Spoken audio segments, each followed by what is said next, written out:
pluralidade de pensamento e o que é muito interessante, a democratização, ou a parte democrática de você poder falar, e eu posso poder não concordar. Entendeu? Eu não concordo, mas eu ouço você e na minha vez de palavra, eu me exponho a minha forma de pensar. Então isso ainda é muito... É um dos pilares da maçonaria, essa luta pela liberdade, pela igualdade, pela fraternidade e pela democracia. Eu não sei se a gente já entra nesse assunto agora, mas quando que a maçonaria começou a ganhar poder político e quando que ela começou a ser perseguida por alguém? Acho que ela sempre foi perseguida. Eu acho que perseguida é sempre. Desde os começos. Sim. Sim, cara, não, depende de onde, né? Na Inglaterra, ela nasce com o Jacques de Molay, que sim, exato. Que tá. O grão-mestre dos Templários. Tá? Peraí, como? Jacques de Molay foi o último grão-mestre dos Templários, né? Por isso que vem a ordem de Molay, não é do Cebolinha. Tá. E ele foi queimado, ele foi julgado pela igreja, queimado em praça pública pelo rei Filipe o Belo. Qual a acusação? Que ele venerava o demônio. Que ele venerava magias, demônios e baseado em quê? Baseado no medo em o rei que é o dinheiro dos Templários. Mas é um medo ou não é simplesmente financeiro? Medo público. Não, a grana. O rei ele estava devendo as calças, ele queria ser. Aí ele pede pro Papa exterminar os Templários. Porque o Papa se recusa. Aí o Papa morre envenenado. Aí aparece um novo Papa e aí esse Papa aceita. A grande questão se discute o poder maçônico, político e tudo mais, mas aqui de fora, quando se tenta derrubar a maçonaria, também é uma briga de poder. Então não adianta, isso daí aconteceu lá e foi por dinheiro pelo dinheiro dos Templários, para tomar, tá? E a história é muito mais ampla do que isso, ficaria pequeno pro podcast pra gente contar toda essa história, né, nesse período. Mas a realidade é que a maçonaria passa a ser perseguida. Mas dá uma resumida, porque eu queria entender essa fase aí. Como que dá pra contar de uma forma mais curta? Olha, o grão-mestre, né, o Jacques de Molay, ele acaba sendo acusado de bruxaria, feitiçaria. Tem imagem dele aí, será? Heresia, né, e os Templários por si pisaram na cruz. Eles faziam um voto... Cuspir na cruz. Acusação. Mas olha que interessante. E outras coisas piores. É mesmo? A ordem nasce como os nobres cavaleiros pobres, né, os pobres cavaleiros de Cristo. Isso. Então, qual que era um dos pontos interessantes? Eles faziam um voto de pobreza. Como que eles fazem voto de pobreza e estão mais ricos do que o rei, do que a coroa e do que o Papa? Então você tem um poder político, que é o rei, e você tem um poder papal, que é religioso. Então você tem isso numa ordem paralela, que era os Templários, que deveria obedecer ao Papa. Mas agora eles têm uma ordem paralela, com autonomia e mais rica do que a igreja. Então isso foi uma concorrente. É concorrente, entende? Então tomar o que eles tinham ali foram condições. Então é colocado no julgamento de Jacques de Molay, que ele trai, né? É o próprio. Sim, que ele trai ali, né? Que ele trai os seus companheiros, que ele entregue seus companheiros, que ele quebre seus juramentos. Então, Jacques de Molay passou a ser um mártir, né? Por isso nasce a ordem. Torturado 7 anos. Sim, e aí é torturado, porque assim, é sempre uma briga de poder. E quando se trata dos segredos ali, o que a gente entende do segredo? Depois a gente vai falar também disso. Mas o segredo é o seguinte, você pertence a um clube ali, tal. Você é um clube social, que tem piscina e tudo mais. Tem coisas que são tomadas de decisões ali dentro do clube, se vai ter piscina aquecida, o que te interessa se você não for membro? Nada. Entende? Agora, a partir do momento que você está ali dentro, uma associação, todas as atitudes, todas as decisões de uma ordem, ela tem que ser comunicada a todos. Porque nós somos uma maneira bem simples, a maçonaria é uma associação de homens que prezam pelos uma moral, costumes, busca patriótica, religiosa, respeito pela religião.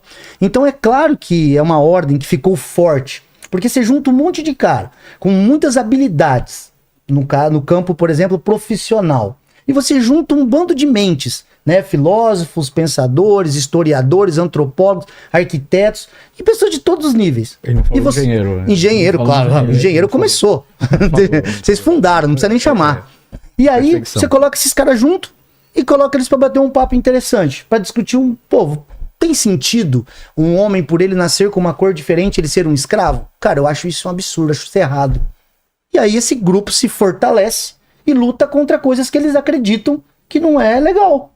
Entende? Quando se conquista aquilo ali, cara, conseguiram porque estavam vinculados à maçonaria. Nem sempre foi assim. Dentro de uma loja, pode ter 50 membros e ter 50 pensamentos diversos sobre o mesmo assunto. Essa imagem comum. Aí é o que? Representando Sim, ali possivelmente fogueira, na internet ali foi o... Porque juntamente com ele teve os companheiros dele também que foram queimados ali. Foram todos queimados no Rio Sena. Essa foto é melhor, essa imagem é melhor. Tá. Tá vendo? Ele é queimado e tem ali, até acho uma estátua dele, um marco ali perto da Notre Dame, em Paris. Em Paris mesmo? Em Paris, foi no Sena. Tá. Né? E aí o que aconteceu? Quando eles proíbem os templários, ele tem que arrumar uma desculpa. Ele não pode falar que eu queria o dinheiro e tal. Então ele falou que os templários eram hereges. E aí ele começa a perseguir os templários e os templários precisam fugir. E aí começa uma relação dos templários com a maçonaria. Porque como é que o templário conseguia fugir? Como? Ele se disfarçava de maçom. Porque como os maçons, como o Mingardi falou, eles eram as únicas pessoas que podiam viajar de uma cidade para outra. Por quê? Porque, cara, eu construí uma igreja nessa cidade, acabou meu emprego. Então eu tinha permissão do rei para eu ir para outra cidade construir outra igreja. Certo. Então isso podia explicar por que no meio da Escócia tinha um nego queimado de sol. Ah, tá. Que estava fugindo de Jerusalém. Então esse fato deles estarem disfarçados como construtores permitiu que os templários fugissem da igreja. E aí começou um jogo de caça gato e rato. Então a estrutura da maçonaria, que depois a gente vai ver que também ela foi usada na máfia, na P2, várias organizações criminosas copiaram a estrutura da maçonaria. Agora ele vai falar que a maçonaria é criminosa. Não é. É boa é estrutura para esconder gente foragida.